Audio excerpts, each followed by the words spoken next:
parce qu'aujourd'hui, si vous voulez faire des clics, mettez Mélenchon dans votre titre. Pour n'importe quoi. Je mange du hareng, virgule, comme Mélenchon. Tac, tac, tac, vous avez des clics. Et toujours leader de la France insoumise, vous appelez à la révolte et à la force. Mais que voulez-vous exactement? L'abandon, la réforme. La révolte et la force. On va y revenir. Poursuivre. Et cette nuit, c'est la permanence d'Éric Ciotti, le patron des Républicains, qui a été caillassé.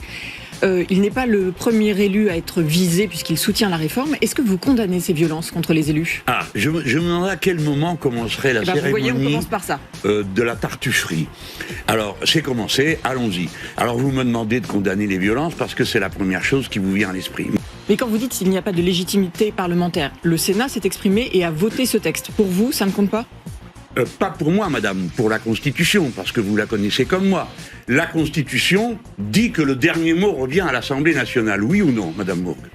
Mais est-ce qu'il y a quand même une légitimité que le Sénat se soit prononcé sur ce texte? Non, madame, la légitimité parlementaire, c'est quand un texte est adopté par le Parlement. Et le texte est adopté par le Parlement en France dans une seule forme, comme dans tous les parlements du monde, c'est l'Assemblée nationale qui a le dernier mot.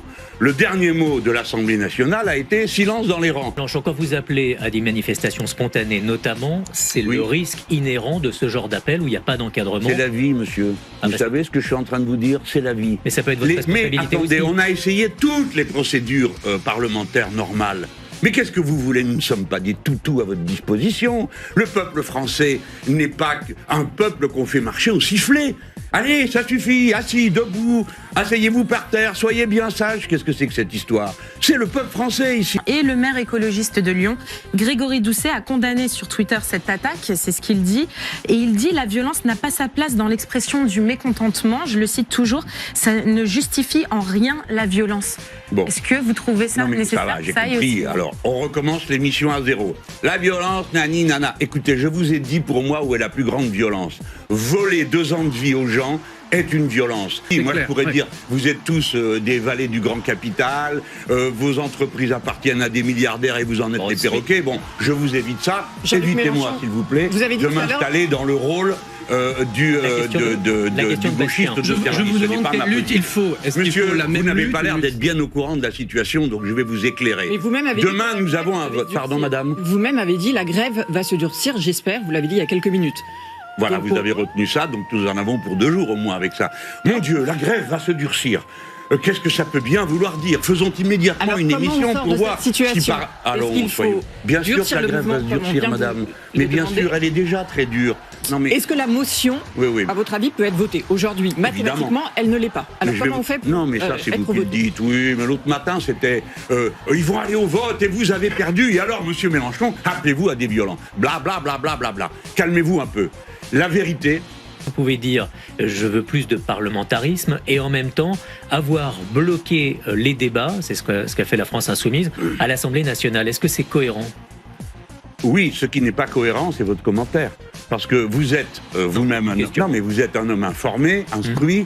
Bon, je ne peux pas croire un seul instant que vous ayez dit ça comme ça. Mélenchon, une autre question. Est-ce que Éric Zemmour vous a envoyé son livre, son dernier livre? Non, alors j'ai appris mon dernier mot. Il faisait le kéké dans une émission, il dit « Ah, j'ai pas eu de meilleur pote que Mélenchon ». Non, alors, mettons... Alors, il va plus loin. Il raconte les conseils que vous lui auriez donnés sur l'importance des sondages et sur l'importance aussi d'être le plus radical, parce que vous aviez expliqué, selon Éric Zemmour, que vous auriez réussi comme ça à aspirer l'électorat de Benoît Hamon. Est-ce que vous confirmez ces conversations et ces Alors là, bien sûr, c'est comme le Parisien. Qui est-ce qu'on doit croire? Eh bien, dites-nous. Dites-nous. Hein. Ah, voilà. Alors, laissez-moi... parce que là, vous reproduisez son ragot. On vous pose la question. Non. Vous lui donnez une consistance. Mais le temps passe, allez-y. Alors, mais attendez, vous allez voir, laissez-moi raconter l'histoire. Elle est plus croustillante que ça. À l'époque, vous savez que moi, je ne viens pas de la dernière saison. À l'époque, c'est-à-dire il y a 20 ans, ou il y a 30 ans, Monsieur Zemmour était un journaliste de votre journal, madame, Le Figaro. Et il était respecté. Pourquoi? Parce que il était cultivé, il était d'un abord facile.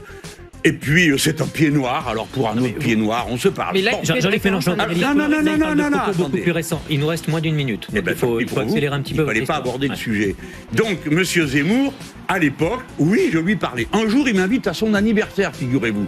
Alors, tous les copains me disaient, mais ça suffit que tu sois sectaire comme ça, c'est pas parce qu'il est au Figaro. Je dis à tous ceux qui m'écoutent, n'allez jamais dîner, déjeuner ou à un anniversaire avec un journaliste, vous risquez de le retrouver candidat fasciste à une élection.